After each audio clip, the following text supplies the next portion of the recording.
Hello everybody, this is Digraj Singh Rajput. Welcome to Magnet Brains. इस video में हम क्या पढ़ने वाले हैं? इस वीडियो में हम पढ़ेंगे हॉरिजॉन्टल डिस्ट्रीब्यूशन ऑफ प्रेशर।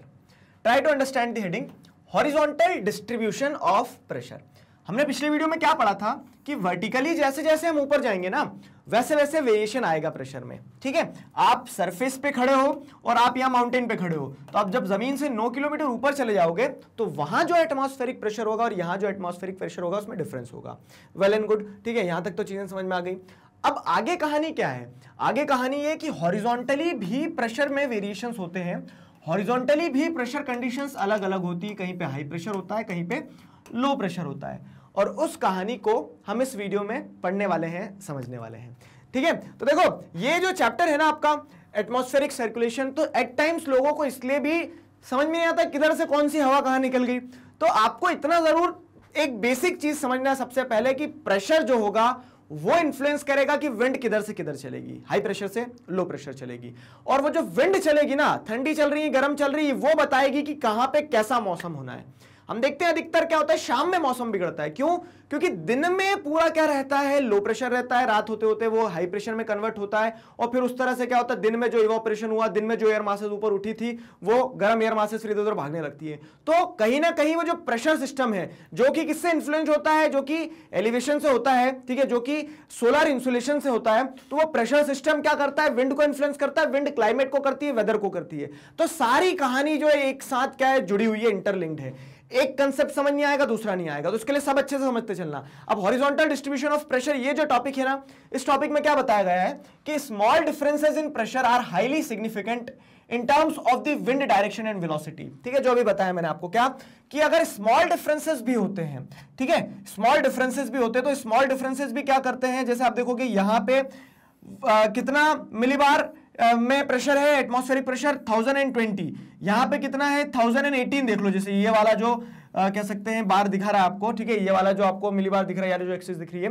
ये कितना बता रही है, ये बता रही है कि 1018 है मिलीबार में एटमॉस्फेरिक प्रेशर। तो ये स्मॉल है, ठीक है, लेकिन ये स्मॉल वेरिएशन भी जो है ना, स्मॉल वेरिएशन भी क्या करता है, सिग्निफिकेंट रोल प्ले करता है। क्यों? क्योंकि ये विंड डायरेक्शन और उनकी वेलोसिटी को इन्फ्लुएंस करता है।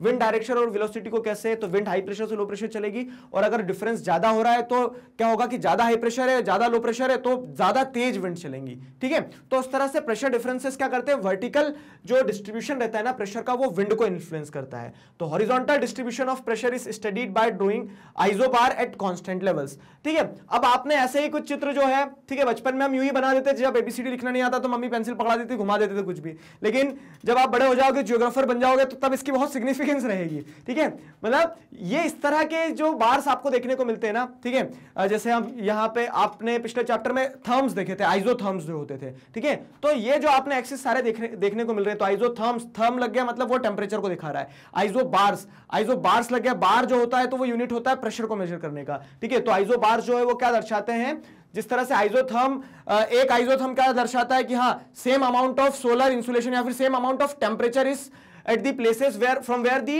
isotherm was passing। ठीक है, तो उसी तरह से same amount of air pressure is from the on the places from where the isobar is passing। ठीक है, तो प्रेशर को आइसोबार से जोड़ा जाता है, घटाया जाता है, कैलकुलेट किया जाता है, मतलब वो मैप पे शो किया जाता है। अधिकतर क्या किया जाता है, जैसे हम मैप, वेदर मैप्स वगैरह देखते हैं तो उस पे इस तरह से आइसोबार से प्रेशर बताया जाता है। ठीक है, तो horizontal distribution of pressure is studied by drawing isobar at constant level. अब ये जो शब्द है ना कांस्टेंट लेवल, तो कांस्टेंट लेवल में ये बताया गया है कि जो एलिवेशन है ना उसको माइनस करना पड़ेगा। अभी आपको एक समस्या दूंगा और समस्या का समाधान भी दूंगा। तो isobar are lines connecting places having equal pressure. ठीक है, तो आइसोबार्स क्या है, lines connecting places having equal pressure. अब एक समस्या यह है कि सर आपने बताया था वर्टिकल वेरिएशन होता है, हम मान के चलते हैं कि ये सरफेस एकदम, ठीक है, मीन सी लेवल है मान लो, या फिर सी लेवल के बराबर का सरफेस है, 100 मीटर ये जमीन से मतलब मीन सी लेवल से 100 मीटर ही ऊपर है, और ये जो एरिया है, ये एरिया क्या है, 9 किलोमीटर ऊपर है, हिमालयाज है मान लो। तो अब यहां पे एयर प्रेशर और यहां पे एयर प्रेशर अलग अलग रहेगा। ठीक, तो फिर ये आइसोबार दोनों एक जगह से कैसे, मतलब एक ही प्रेशर कैसे शो करेंगे? तो उस केस में क्या है, प्रॉब्लम यही आती है कि not all the places on earth are at equal altitude. Altitudinal variation है हर प्लेस पे, और उस एल्टीट्यूडनल वेरिएशन के चलते हमने क्या देखा था कि वर्टिकल वेरिएशन आएगा एयर प्रेशर में।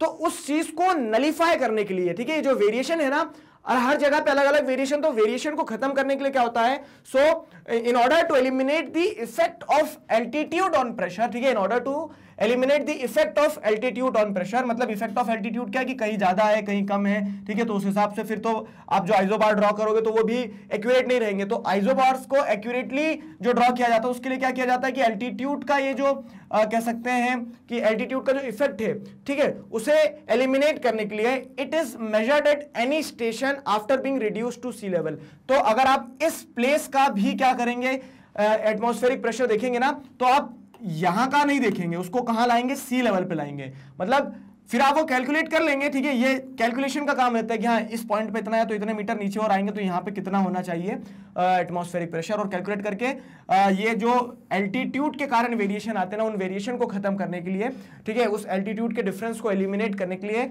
प्रेशर जो है एटमॉस्फेरिक प्रेशर वो सी लेवल पे मेजर किया जाता है, ठीक है, sea level for the purpose of comparison. Is that clear? समझ में आई चीजें, बहुत इंपॉर्टेंट थी ये, ठीक है।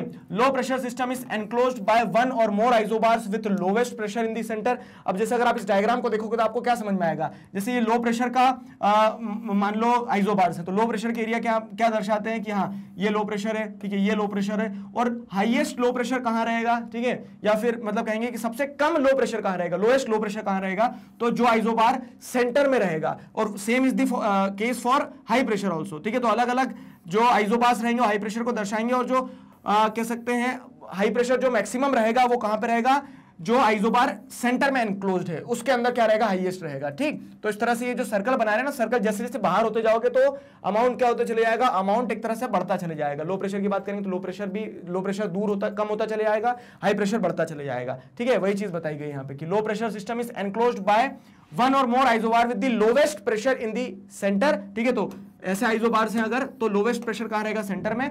Same is for high pressure की high pressure system is also enclosed by one or more isobar with the highest pressure in centre. तो अगर हाई प्रेशर के क्या है आइसोबार्स हैं, तो जो सेंटर में आइसोबार होगा वो हाईएस्ट प्रेशर को शो करेगा, ठीक है, क्लियर हुआ? तो this was all about horizontal distribution of pressure. Next video बहुत इंपॉर्टेंट है, क्या है, जो प्रेशर बेल्ट है वर्ल्ड वाइड कैसा है सर, हमने वर्टिकल वेरिएशन होता है, हॉरिजॉन्टल डिस्ट्रीब्यूशन होता है, एयर प्रेशर क्या होता है, ये सब तो समझ लिया। वर्ल्ड वाइड ये प्रेशर सिस्टम कैसे काम करता है, वो सारी चीजें हम क्या करने वाले हैं, नेक्स्ट वीडियो में पढ़ने वाले हैं, ठीक है। तो नेक्स्ट वीडियो में हम आपको बताएंगे कि वर्ल्ड वाइड प्रेशर सिस्टम किस तरह से डिस्ट्रीब्यूटेड है, जिसे आपको जानना जरूरी है, ठीक है। इंपॉर्टेंट टॉपिक उसे अच्छे से देखना, क्लियर? तो मैग्नेट ब्रेन्स पर इसी तरह से क्लास 4 से क्लास 12 तक सभी सब्जेक्ट्स, चैप्टर्स, टॉपिक, सब टॉपिक, सब कुछ सिस्टमैटिक वे में वीडियो लेक्चर्स के फॉर्मेट में अवेलेबल है, जिन्हें आप बहुत आसानी से देख सकते हैं, पढ़ सकते हैं, घर बैठे अपना सिलेबस कंप्लीट कर सकते हैं। अपने जूनियर्स और सीनियर्स को जरूर बताइए मैग्नेट ब्रेन्स के बारे में। मिलते हैं नेक्स्ट वीडियो में, till then stay connected, keep learning, thank you very much.